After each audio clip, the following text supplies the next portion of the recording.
The timing chain is worn out. No way, show me. How bad is it? Can we fix it? We need to replace it now. Okay, let's do it. Found the issue. It's this loose clamp. Can you fix it now? Yes, just a simple fix. Watch. Oh, thank goodness. Excellent work. Get your dirty hands away from that car, boy. You people should know your place. Preston Langford grabbed the boy by his collar and shoved him backward. Gloria, I do not pay you to bring your kid to work. This is not a zoo. He threw a push broom at Darius's feet. Make yourself useful. Sweep. That is all your kind is good for anyway. The technicians laughed.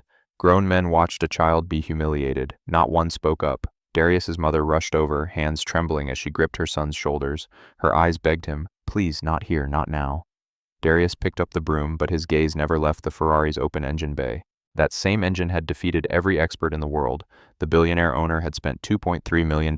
Zero results. Have you ever been dismissed because of how you looked? Not what you knew? The Ferrari 250 GTO sat on the hydraulic lift like a wounded king. Red paint gleamed under harsh service lights. Chrome exhaust pipes caught reflections, one of only 36 ever built, worth more than most people would earn in a lifetime. Elliot Harrington stood beside his car with hollow eyes. The billionaire had built Harrington Dynamics from nothing. Aerospace contracts, defense technology, a fortune measured in billions. But none of that mattered now. His father had bought this new Ferrari, drove it home from the dealership in Modena, Italy, taught a young Elliot to drive on empty California roads, the V12 engine singing through the hills. His father was gone. Heart attack, the car became everything. A time machine, a conversation with a ghost. The only place Elliot could still hear his father's voice. Then came his son, Cameron. Elliot taught him to drive in this same Ferrari. Watched the boy fall in love with the mechanical heartbeat under the hood. Father and son connected across generations by 12 Italian cylinders. Cameron died. A drunk driver, wrong place, wrong time. Now the Ferrari was all Elliot had left. The last thread connecting him to the two people he loved most. And that thread had been unraveling.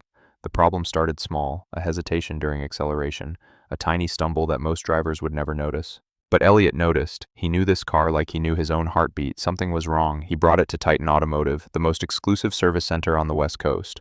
Preston Langford ran the operation. Ivy League education, family connections, a reputation for handling vehicles worth more than small countries. The diagnosis took time. The bill came to $48,000. Fuel injection system recalibration, Preston announced confidently. Problem solved. It was not solved. The hesitation returned. Worse this time.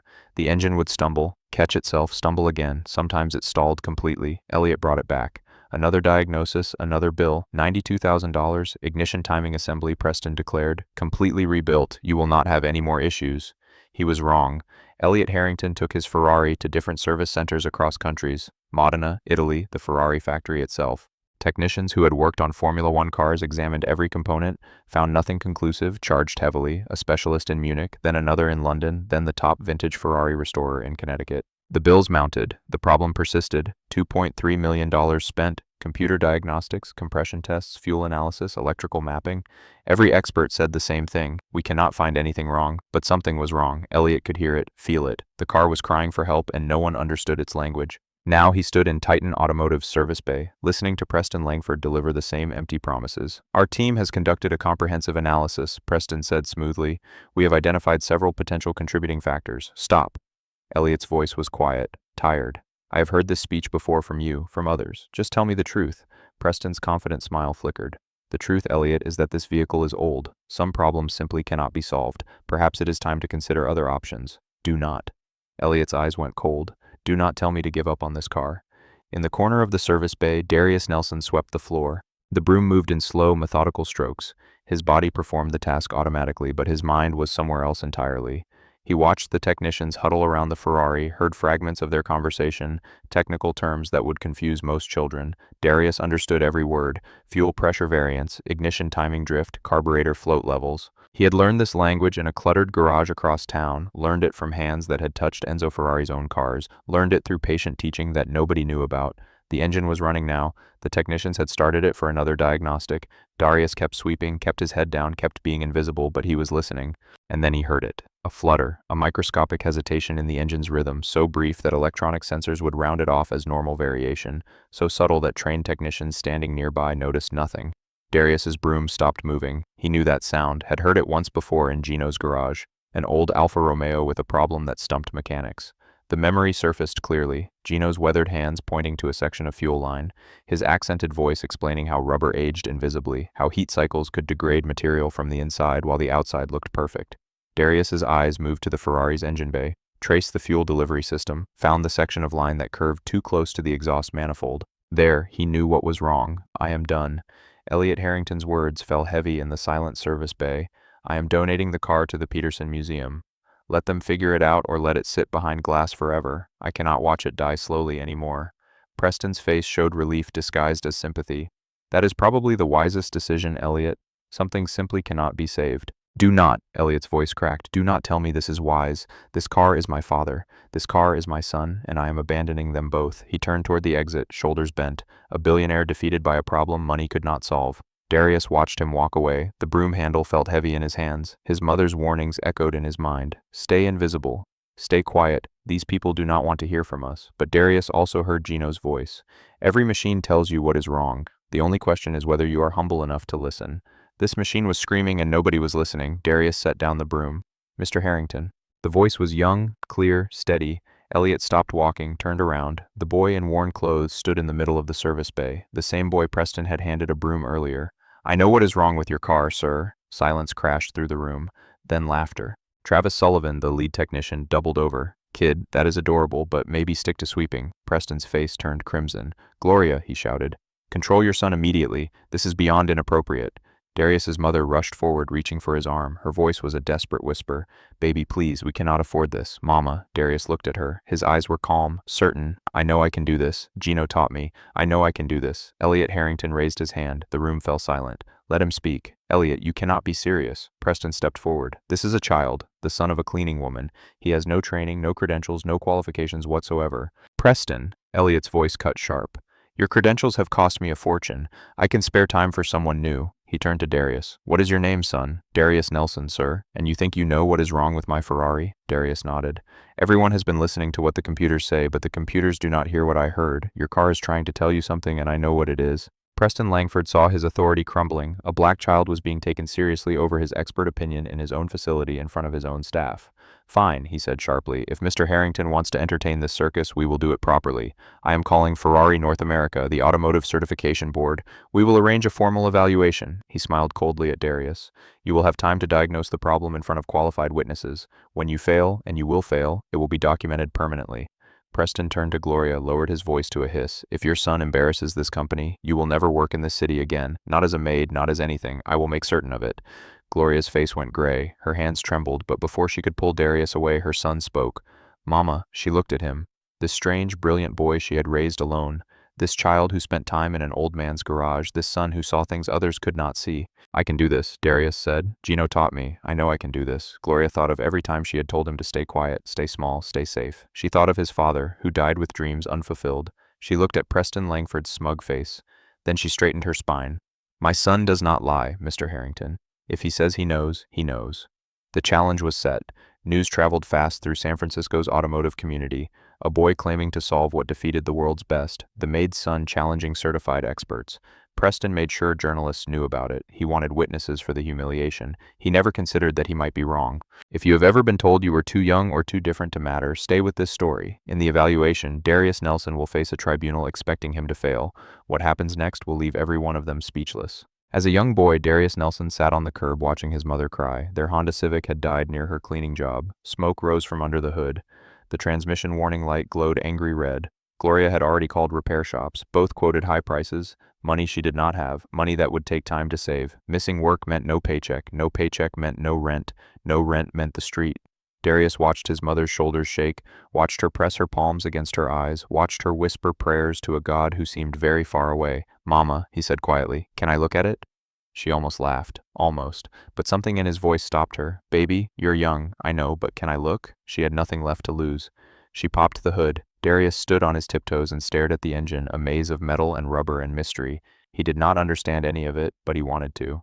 The next morning, Darius walked to the public library. He found the automotive section and pulled every repair manual he could reach. Chilton guides, Haynes manuals, pages filled with diagrams and specifications. He understood little at first, but he copied everything into a composition notebook, drew the diagrams by hand, wrote questions in the margins. Then he went home and watched YouTube videos until his eyes burned. Engine repair tutorials, transmission diagnostics, fuel system breakdowns. He lived in that Honda's engine bay. His small hands fit into spaces adult mechanics could not reach. His fingers traced wires and hoses, matching them to the diagrams in his notebook. He found it. A loose connector in the transmission sensor, corroded pins that were not making proper contact, a problem that shops wanted a lot to fix. Darius cleaned the connector with a toothbrush, secured it with electrical tape borrowed from a neighbor. The Honda started on the first try. Gloria Nelson held her son and wept different tears this time. Across the street, an old man had been watching from his garage doorway. White hair, weathered hands, eyes that had seen more engines than most people would see in a lifetime. Gino Moretti had worked at the Ferrari factory in Modena. He had tuned engines for racing legends, had drunk coffee with Enzo Ferrari himself, had forgotten more about Italian automobiles than most mechanics would ever learn. Now he lived on a pension in Oakland, surrounded by memories and old car parts. He crossed the street slowly, approached the boy who was still holding a toothbrush and a roll of electrical tape. "You fixed that yourself?" Darius looked up. "Yes, sir. No help? No professional tools? YouTube mostly and library books?" Gino studied the boy's face, saw something there. A hunger, a focus, a gift waiting to be unwrapped. "Do you know what a Ferrari is?" Darius's eyes lit up like sunrise. The 250 GTO is considered the most beautiful car ever made. Only 36 were built. The engine is a Colombo 5123-liter displacement, about 300 horsepower. They are worth a fortune now because... Gino held up his hand, smiling for the first time in a while. "Come with me. I want to show you something." The garage was a museum. Ferrari posters covering every wall, engine parts organized on wooden shelves, photographs of Gino standing beside race cars, shaking hands with drivers whose names were legend. In the center sat a partially disassembled V12 engine, the same type that powered the 250 GTO. "I have trained many mechanics," Gino said. "Factory technicians, racing engineers, men with degrees and certifications." He picked up a carburetor, held it out to Darius. "But I have never met a boy who could diagnose a transmission problem that way." Darius took the carburetor carefully. It was heavier than he expected, more beautiful. "Your hands are small," Gino continued. "That is not a weakness, it is a gift. You can reach places inside an engine that my old hands cannot." He placed his palm on Darius's shoulder. "Would you like to learn how a real engine breathes?" Darius's answer came without hesitation. "Yes, sir. More than anything." Over time, Darius disappeared into Gino's garage. His mother thought he was staying out of trouble. She had no idea he was becoming something extraordinary. Gino taught him to hear what others could not, to feel vibrations that machines could not measure, to understand that engines were not just mechanical systems, they were alive. "The Germans build perfect machines," Gino told him once. "The Japanese build reliable machines, but the Italians, we build machines with souls." He made Darius repeat one phrase until it became part of his bones. "Every machine tells you what is wrong. The only question is whether you are humble enough to listen." Now Darius finally understood why he had learned all of this. He was born to hear what no one else could. Later, Darius Nelson walked into Titan Automotive wearing his Sunday church clothes, white button-down shirt his mother had ironed, pressed khaki pants, his only tie, borrowed from a neighbor. He looked impossibly small. The service bay had been transformed. The Ferrari 250 GTO sat in the center under blazing lights, folding chairs arranged in rows like a courtroom. A digital clock mounted on the wall ready to count down the time. This was not an evaluation, it was an execution. Preston Langford had assembled his audience carefully. Titan automotive technicians filled the rows, most were smirking. A few whispered jokes about the YouTube mechanic. Automotive journalists sat with notepads ready. Preston had called them personally, promised them a story they would not forget. The humiliation of a black child who dared challenge his betters. Photographers positioned themselves for the perfect shot, the moment when the boy's confidence crumbled. Natalie Ashford arrived representing Ferrari North America, blonde hair pulled back severely. Designer suit, years in the industry. She had seen plenty of fools claim expertise they did not possess. She expected to see another one today. Richard Caldwell, chairman of the Automotive Certification Board, took his seat with obvious irritation. A busy man dragged across town to witness a child's failure. He checked his watch. Elliot Harrington sat alone in the back row. He had barely slept. Hope was a dangerous thing. He had learned that lesson too many times, and in the very last row, pressed against the wall, Gloria Nelson clutched her purse with white-knuckled hands. Her lips moved silently. Prayers for her son, prayers for their future. Everything they had could disappear soon. Preston Langford stood before the crowd, unable to hide his satisfaction. "Ladies and gentlemen, thank you for attending this unusual evaluation." He let the word drip with contempt. "We are here to witness a young man's claim that he can diagnose a problem that has defeated certified professionals worldwide." He gestured toward Darius. "The subject will have time. He must identify the malfunction, explain his reasoning, and propose a solution." Preston paused for effect. "If he fails, which I think we all expect, his family has agreed to issue a formal apology for wasting the time of qualified experts." Darius stood alone beside the Ferrari. He could feel every eye in the room. could hear whispered comments about his age, his clothes, his skin, but his hands were steady, his breathing calm. Gino had prepared him for this moment. Before we begin, Preston continued, I believe we should establish baseline competency. A few simple questions to ensure the young man has at least rudimentary knowledge. He turned to Darius with a predator's smile. What is the precise bore and stroke measurement for the Colombo 512 in a 250 GTO? Darius did not hesitate. 73 by 58.8 millimeters, total displacement of 2,953 cubic centimeters. Preston's smile tightened. The exact ignition timing specification at idle, 8 degrees before top dead center, adjustable based on fuel octane rating. Torque specification for the cylinder head bolts, first pass 25 foot-pounds, second pass 50 foot-pounds, final pass 65 foot-pounds spiral pattern from center outward. Silence. The journalists stopped writing, the technicians stopped smirking, even Natalie Ashford leaned forward in her chair. Preston fired more questions. Carburetor float levels, valve clearance specifications, fuel pressure tolerances, distributor cap firing order. Darius answered every single one perfectly without pause. Travis Sullivan shifted uncomfortably in his seat.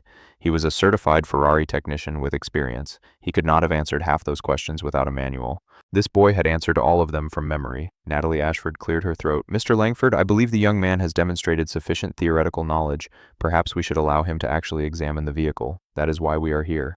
Preston's face reddened. The quiz was supposed to expose Darius's ignorance. Instead, it had showcased his expertise. Fine, he snapped. The clock starts now. The digital display began counting down. Darius turned toward the Ferrari, but before he could take a step, the service bay door opened. An old man entered slowly. White hair, wooden cane, clothes that had seen better days. Natalie Ashford rose from her chair so quickly it nearly fell over. Gino Moretti from the Scuderia Ferrari factory team. Whispers erupted through the crowd. The older technicians recognized the name. A legend, one of the last living mechanics who had worked directly with Enzo Ferrari. Gino walked to the center of the bay, each step deliberate, each breath earned. He stopped beside Darius, placed one weathered hand on the boy's shoulder. This young man has been my student, Gino said. His voice was soft but carried to every corner of the room. I have trained many technicians in my career, factory mechanics, racing engineers, men with university degrees and experience. He looked directly at Preston Langford. Darius Nelson is the most gifted diagnostician I have ever taught. If he says he knows what is wrong with this car, then he knows. He squeezed Darius's shoulder gently. I am here to witness. Preston sputtered. This is highly irregular. This was supposed to be an independent evaluation. Outside interference could compromise the entire process. Elliot Harrington stood up. Preston, if one of the most respected Ferrari mechanics in history wants to observe, we can accommodate him. His tone left no room for argument. Gino walked to the back row, settled into the chair beside Gloria Nelson, gave her a small nod. Your son is ready, he whispered. Trust what I have taught him. Darius approached the Ferrari, but he did not grab tools, did not open diagnostic equipment, did not rush. He walked around the car slowly, looking, listening, feeling. He placed his palm flat against the fender, crouched to examine the undercarriage, closed his eyes, and breathed. Travis Sullivan laughed out loud. What is he doing? Trying to communicate telepathically? Maybe someone should get him a crystal ball. Several technicians chuckled. Darius opened his eyes, looked directly at Travis. I am listening, he said quietly. Something you forgot how to do a long time ago. The laughter died instantly. Darius turned back to the car. Please start the engine. A technician turned the key. The Ferrari's V12 roared to life, 12 cylinders singing in harmony. To most ears in the room, it sounded perfect. Darius closed his eyes again, head tilted slightly, completely still. Time passed. Then his eyes snapped open. There. Did anyone else hear that? Everyone looked confused. They had heard nothing unusual. Hear what? Travis challenged. It sounds perfect. Darius shook his head slowly. No, it sounds almost perfect. There is a difference. I am going to need an analog fuel pressure gauge, the kind with a needle, not a digital display. The real test had begun. The request confused everyone. An analog fuel pressure gauge with a needle instead of digital readout. Travis Sullivan crossed his arms. We have a high-end diagnostic computer system, state-of-the-art, and this kid wants antique equipment. Darius did not look at him. Your expensive computer has been wrong. I will try something different. Preston waved dismissively at a junior technician. Find whatever old equipment we have in storage. Let the boy play with his toys. It took time to locate the gauge. Dusty, forgotten, buried beneath modern equipment that had failed to solve anything. Darius connected it to the fuel line with careful hands. His movements were precise, confident, the hands of someone who had done this many times in a cluttered Oakland garage. Start the engine again, please. The V12 roared to life. Darius watched the analog needle. It held steady at 4.5 psi, exactly within specification. Time passed. The audience grew restless. Preston checked his watch with theatrical boredom. The needle held steady. Then it happened. The needle dipped barely, a movement so small that most eyes missed it entirely. Then it recovered. Darius pointed. There. Did you see that? Natalie Ashford leaned forward. I saw something. A tiny movement. A drop. Darius said less than half a pound of pressure. Preston laughed. That is nothing. That is within normal tolerance. Every fuel system has minor fluctuations. Darius turned to face him. His voice remained calm, patient, like a teacher explaining something to a slow student. In a modern fuel-injected engine, you would be correct. The computer compensates for minor variations, adjusts the fuel mixture automatically. The driver never notices. He gestured toward the Ferrari. But this is not a modern engine. This is a carbureted system. No computer, no automatic compensation. It expects perfectly consistent fuel pressure. He paused to let the words sink in. That small drop creates a momentary lean condition. Not enough to trigger any warning. Not enough to register on digital diagnostics that average their readings over time, but enough for the engine to stumble, to hesitate, and sometimes when conditions align perfectly wrong, to stall completely. Natalie Ashford was writing furiously. This was something no technician had identified. Interesting theory, Travis said. His voice had lost some of its mockery. But what is causing the pressure drop? We have tested every fuel system component. The pump is perfect. The filter is new. The lines were inspected. Darius nodded. I know, I read the reports. Every component tests perfectly in isolation. He began pacing slowly, thinking out loud. Something works fine when it is cold. Tests fine when you examine it separately, but fails when the entire system runs hot under real conditions. He stopped pacing, something that changes with heat. Darius dropped to the ground and slid under the car. His church clothes scraped against concrete. The white shirt his mother had ironed so carefully was getting dirty. He did not care. His small body fit easily into spaces where adult mechanics would struggle. This was what Gino had taught him. Your hands are small, that is not a weakness, it is a gift. Darius traced the fuel line with his fingertips, inch by inch, following it from the tank toward the engine. His hand stopped at a section near the exhaust manifold. Flashlight, please. Someone handed one down to him. Darius examined the fuel line section carefully. It looked perfect. No cracks, no visible wear, no obvious damage. It would pass any inspection. Darius slid out from under the car. His white shirt was now gray with dust. His khaki pants stained at the knees, but his eyes were bright. This section of fuel line is original, he said. It is tired. There is a difference. He walked to where Natalie Ashford sat. Ma'am, may I explain what I believe is happening? She nodded, intrigued. This fuel line runs close to the exhaust manifold. Every time the engine runs, that section gets hot, very hot.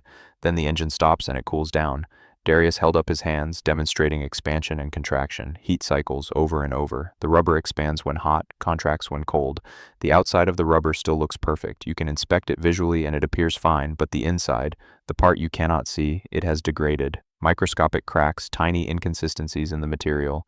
Natalie Ashford was nodding slowly. When the engine heats up, that section of line heats up too. The degraded rubber expands slightly. The inner diameter narrows by a fraction of a millimeter. Darius pinched his fingers together. Not enough to block fuel flow, not enough to trigger any warning, but enough to reduce pressure. He pointed to the analog gauge. Then the engine cools, the rubber contracts, returns to normal. You test it, and everything checks out perfectly. The problem disappears until the next time conditions align. The room was silent. Gino Moretti rose slowly from his seat in the back row. Every eye turned to him. I have seen this in my career, the old man said, on vehicles that are old.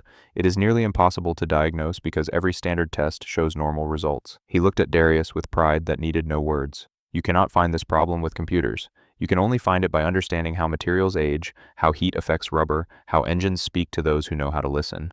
Richard Caldwell, the certification board chairman, leaned forward. Even if this theory is correct, how do you prove it? How do you demonstrate that this specific section of line is the cause? Darius had been waiting for this question. I can prove it right now. Darius asked for basic tools and a length of modern fuel-rated hose. I want to bypass this section with a temporary line. Same diameter, same length, different material. If I am right, the pressure fluctuation will stop completely. Preston saw his last chance to stop this. Absolutely not. You want to modify an extremely valuable vehicle based on a theory? Based on a guess from a child? Elliot Harrington stood up. It is not a guess, it is a diagnosis. His voice was firm. Let him proceed.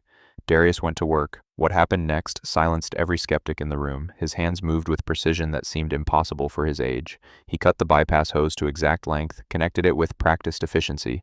Each movement confident, professional. In Gino's garage, he had done this many times. On old engines, on broken systems, on machines that everyone else had abandoned. His small fingers worked in spaces where adult hands could not reach. The gift that Gino had recognized. Time later, the bypass was complete. Travis Sullivan examined the work despite himself. The connections were solid, clean, professional quality. This is actually good work, he admitted quietly. Darius wiped his hands on his already ruined pants. Start the engine. The V12 roared to life. The analog gauge needle held steady at 4.5 psi. Everyone watched. The time when problems typically appeared. Needle steady, the engine ran perfectly. Darius let the silence stretch. Then he spoke. Now I am going to remove the bypass and reconnect the original line. He worked quickly. The original fuel line was back in place. Start the engine.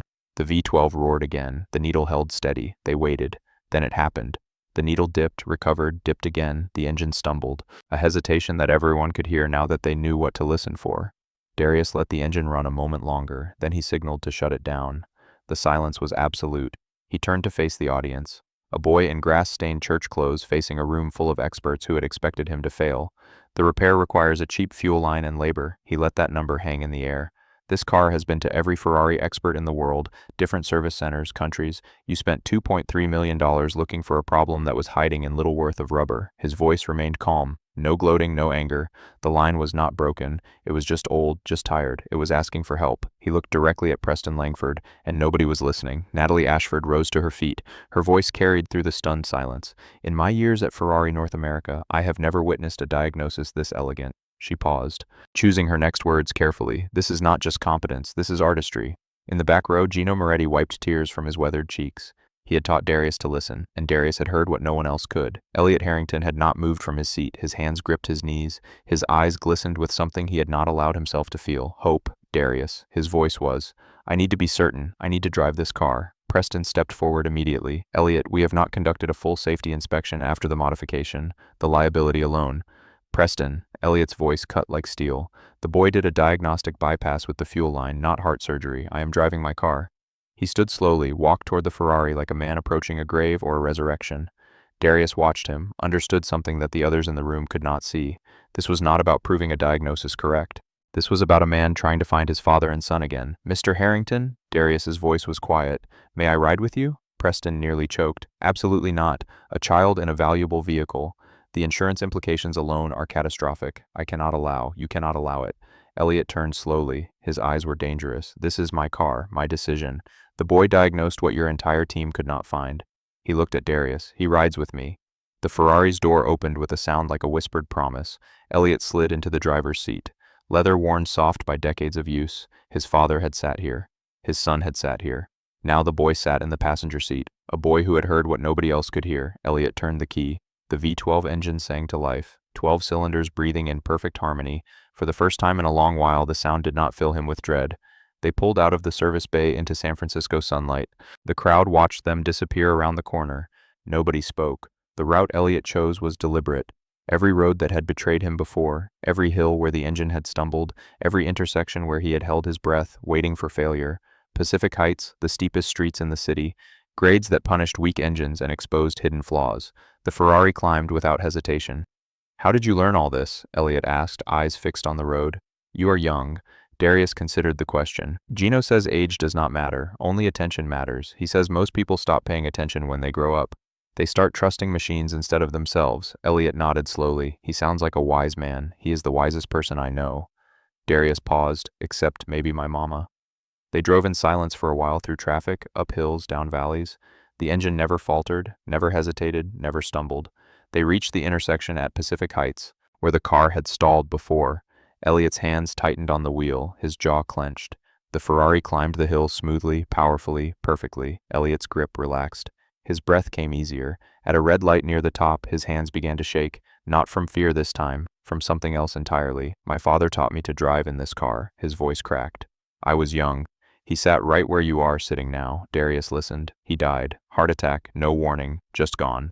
Elliot's eyes stayed fixed forward. This car became everything, the only place I could still feel him. The light turned green. He did not move. Then my son came along, Cameron. I taught him to drive in this same car. Same roads, same lessons my father taught me. A car behind them honked. Elliot ignored it. A drunk driver took him from me, his whole life ahead of him. Tears rolled down the billionaire's cheeks. He did not wipe them away. When this car started failing, it felt like losing them both again. Like even their memory was being taken from me. Darius understood loss. His father had died when he was young. He barely remembered him, but he remembered his mother's grief, the weight she carried every day. The car was not failing you, Mr. Harrington. Darius's voice was gentle, older than his years. It was just tired, and it needed someone to understand. Elliot finally turned to look at him, this small boy in dirty church clothes, this child who had given him back something he thought was lost forever. You gave them back to me, Elliot whispered, both of them. The car behind them honked again. Elliot put the Ferrari in gear and drove. They returned. The engine had not stumbled once, had not hesitated, had not failed. For the first time in a long time, the Ferrari 250 GTO ran exactly as it was meant to run. Elliot Harrington parked the car and sat motionless for a long moment. Then he turned to Darius and extended his hand, not downward the way adults usually address children. Straight out as an equal. Thank you, Darius. Darius shook his hand. They were never gone, sir. The car just needed someone to listen. The crowd inside Titan Automotive had waited in tense silence. When the Ferrari pulled back into the service bay, every eye fixed on Elliot Harrington's face. He was smiling, not the polite smile of business meetings, not the practiced smile of public appearances. A real smile, the kind that comes from somewhere deep. Preston Langford's face went pale. Natalie Ashford approached the car immediately. Mr. Harrington, the results. Elliot climbed out slowly, looked around the room at the technicians, the journalists, the experts who had gathered to witness a child's failure. Not a single problem, not one hesitation. The boy was right. The room erupted. Journalists shouting questions, technicians whispering in disbelief, cameras flashing. Through it all, Darius stood quietly beside the Ferrari. His mother rushed forward and wrapped him in her arms, tears streaming down her face.